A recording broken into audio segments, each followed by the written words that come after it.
নমস্কার বন্ধুরা, কেমন আছো তোমরা? আশা করি নিশ্চয়ই ভালো আছো। আজকের এই ব্লগে তোমাদের সবাইকে স্বাগত। তো আজকের এই গাছটির গোড়ায় প্রচণ্ড পরিমাণের ঘাস হয়ে গেছে।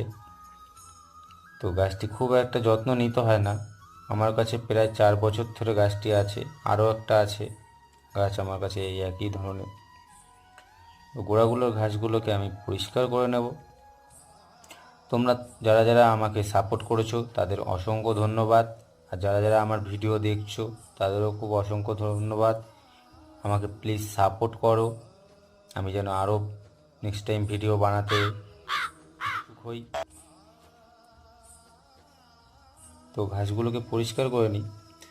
পরিষ্কার করে নেওয়ার পর আমি একটুখানি জল দিয়ে দেবো। তো আমার ভিডিও যদি তোমাদের ভালো লেগে থাকে অবশ্যই আমাকে কমেন্ট করে জানাও। আর এই গাছটির নাম কি অবশ্যই আমাকে কমেন্ট করে বলো তোমরা।